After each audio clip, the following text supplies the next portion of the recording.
বিসমিল্লাহির রহমানির রহিম। আসসালামু আলাইকুম। কেমন আছেন সবাই? আজকে আমি এসেছি কিছু ইন্টারেস্টিং ট্রান্সলেশন নিয়ে, যেগুলো আমরা সবসময় ইংলিশ কনভারসেশনে ইউজ করে থাকি, বাট অনেক সময় আমরা কনফিউজড হয়ে যাই। হ্যাঁ, এই আজকের ভিডিওটা আমাদের ওই হিসেবে অনেক কাজে আসবে। যেমন প্রথমে যে ট্রান্সলেশনটা আমি লিখেছি ওখানে হচ্ছে, যাকে ইচ্ছা তাকে জিজ্ঞেস করো। আমরা কথায় কথায় অনেক সময় বলে থাকি যে একজনকে তোমার যাকে ইচ্ছা তুমি তাকেই জিজ্ঞেস করতে পারো। হ্যাঁ, তাহলে এটার ইংরেজিটা আমরা কী বলবো? Ask her whoever you want. Ask whoever you want, অর্থাৎ তুমি যাকে ইচ্ছা তাকে জিজ্ঞেস করতে পারো।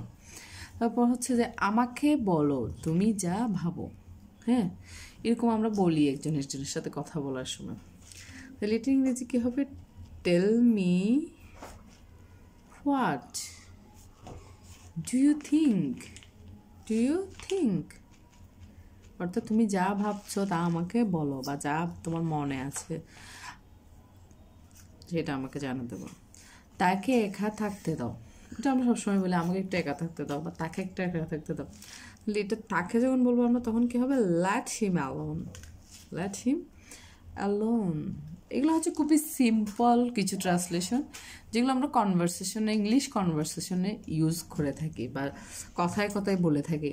এটা আমার, ইটস মাইন। এটা ফেলে দাও, throw it away.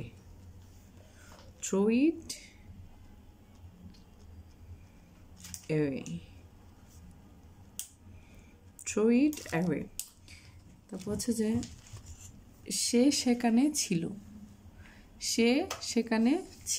He was there.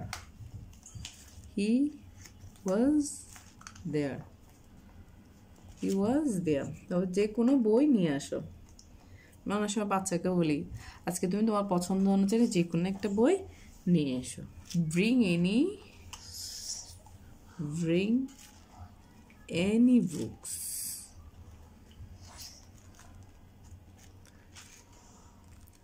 Thank you guys. আসসালামু আলাইকুম।